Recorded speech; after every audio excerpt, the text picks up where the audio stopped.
This is the Palin Update on SaraNet Radio. I'm Kevin Schola. Every innocent life does have purpose, and there is no accident. And I'm going to choose the Creator's idea of perfection over our society's definition of perfection. Sarah Palin stands up for life. The governor delivers an incredible speech this past week in Philadelphia. We'll look back at the Terri Schiavo Life and Hope Network's award gala. Speaking of life, 2 states are making strides in declaring life begins at fertilization. Kansas and North Dakota with some sweeping pro-life legislation. We'll talk with North Dakota State Rep Dan Ruby. The governor looks at Obama's dismal record in the free market, learning from American moms. Sarah Palin comments on World Autism Day and an Alaskan Easter. Just ahead, our latest edition of Steel Resolve with Sarah Steelman. Governor Palin delivered a heartfelt keynote speech at the Terri Schiavo Life and Hope Network's award gala this past week, and we were there to take it all in. First of all, SaraNet Radio would like to thank the Schindler family for their hospitality and their first-class event, and of course Governor Palin for continuing to be a warrior for life. The speech led to cheers, roars, and a standing ovation. The governor referred to Terri Schiavo as a beautiful young woman with an unquenchable spirit, and she assured the crowd that Terri continues to teach with a spirit that is alive. Terri Schiavo's case captured the nation's attention in 2005 when, despite the best efforts of her family, she was allowed to starve to death. Palin contended Terri did not die in vain. Palin spoke about her own pregnancy in 2008 and said the moment Trig was born, he melted into her arms. She said, quote, "I can't imagine life without Trig. He is our life. He is our world." While choosing to keep a special needs child is not the same situation as what Terri Schiavo's family went through, Palin can certainly relate to Schiavo's loving family, the Schindlers, and Palin let them know Terri still matters. The big message in the speech, Palin's questioning of just who gets to determine so-called quality of life. She adamantly made it clear the answer is not some Washington bureaucrat. The governor encouraged Americans from Florida to Alaska to Philadelphia, from your house to the White House, to stand up for life, saying, "We're gods. We have worth that's immeasurable." And another powerful remark from Palin in this speech, quote, "One man's pursuit of happiness must not take away another's right to life. There are the world's standards of perfection, and there are God's standards, and that's the one that matters." SaraNet Radio encourages you to check out lifeandhope.com and see what you can do to help stand up for life. Now our guest today, someone else fighting for life. He is a member of the North Dakota House of Representatives, Dan Ruby. Welcome to the Palin Update on SaraNet Radio. Thanks for having me. Lawmakers in your state recently approved a proposed amendment to North Dakota's Constitution that would define life as beginning at conception. This would pretty much outlaw abortions. I got to tell you, sir, a lot of conservatives wish they were North Dakotans that night. I saw so many tweets and posts on Facebook along the lines of "I love North Dakota." How did you get this measure through? Well, this has been probably a 6-year process, I guess. Well, 4 years, I guess. We have our sessions every other year, and 4 years ago I put in a bill that defined life at the earliest stages of development, and that was in the Century Code. It would have been into the Century Code. And it passed the House. It was the first ever to make it through a legislative body on one side, I guess, one side of the House of the House. And so that passed, and it made a lot of national news as well. And then last session in 2011 passed in the House again, but again failed in the Senate. This time there was another measure to do that, to put the language in the Century Code, and this time it started in the Senate and passed there, but failed in the House. But the constitutional measure cleared both houses, and so I think it's finally. The foundation was set in the past, and people understood that this is something that is basic knowledge. And life begins at the earliest. A human being would be protected at the earliest stage of development, which of course would be at conception. And the feeling was, let's give the people the choice to vote to see if they want to put that into the Constitution. Tell us more specifically what this bill would do. Well, specifically, by having it in the Constitution, it really can't it can't initiate necessarily a ban itself. It's not something that actually puts language in the statute, of course. So, but putting that in the statute, it's more of a foundational place from where we can start by not only protecting North Dakota's protecting that concept and that information in our Constitution, so that it can't be considered an unconstitutional law when we would put language in our statute. And of course, it's important that we recognize life in our Constitution. We do already talk about protecting and life in our Constitution, and certainly our state Constitution has language similar to the U.S. Constitution about life and liberty, we don't go down the life, liberty, and pursuit of or ability to own property like the U.S. Constitution or the Declaration of Independence, but we do have some language that talks about the ability for people to have a right to their life in this state, and basically we need to recognize that life is recognized at the earliest stages of development, not just after you're born. So now what, it goes to the voters?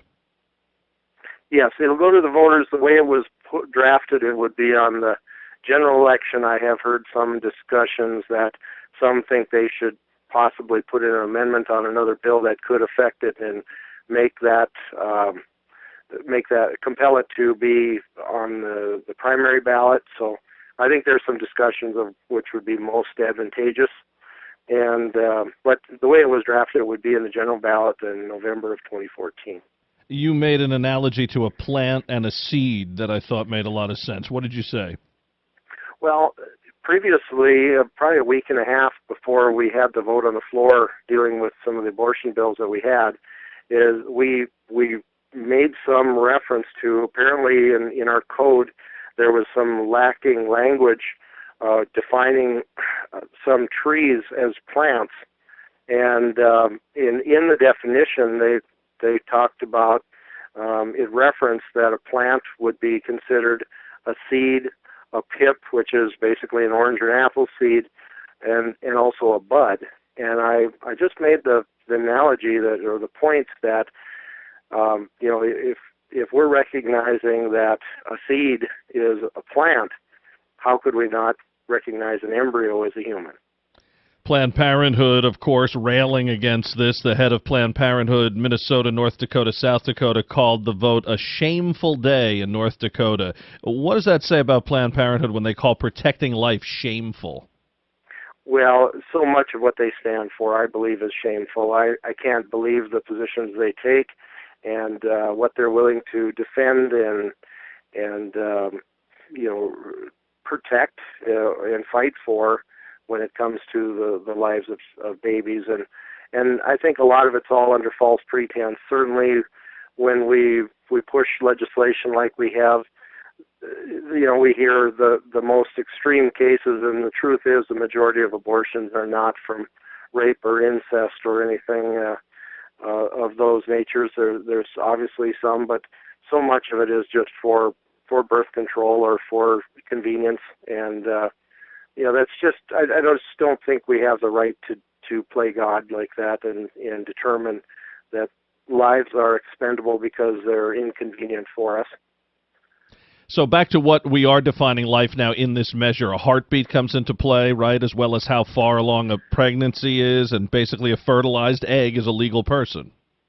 Well, they're different bills. There's actually, the heartbeat bill is a bill that puts language in our Century Code, or our Book of Laws, that would ban abortion once the heartbeat can be recognized. That was one bill. There's also one that deals with fetal pain, and I believe that's at around the 20-week range, somewhere in there. And of course, it's left somewhat open to when that can be determined, much like the heartbeat bill dealing with I believe right now it's 14 to 16 weeks, I believe, is when currently we can determine a heartbeat. So those are different bills, and we also put in a bill and pass that would require any abortion doctor to get admitting privileges with a hospital in the area of where the clinic was, so that he would be recognized for his ability by that hospital to perform any certain procedures that he may perform on a pregnant woman who is seeking abortion. So it was really a pretty good year for North Dakota, for the unborn, and for the pro-life movement. The 3 bills have been signed. The one dealing with pain has been sent back over to the Senate because that had an amendment, and so that one may go into conference committee. But the heartbeat bill, the doctor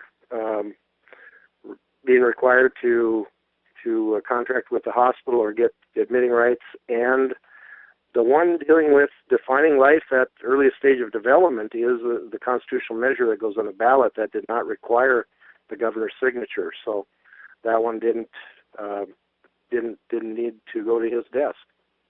What's been the reaction toward you and your office? You were a big supporter of the proposed amendment. Well, I think I've gotten a lot more thank yous, obviously, than people who tell me shame on me. But in the past sessions, there's been substantial emails. This time, I didn't get as many as I have in the past. I don't know if it's that people just expected that these would pass more so. I think they're just, rather than me personally, they're going after a couple of the other key legislators that have kind of jumped into this and taken on some of the leads of some of those bills. And a couple of ladies in particular, they're probably attacking more of a couple women who were strong pro-life supporters. And, us as a body, of course, they're kind of going after us as a whole legislative body.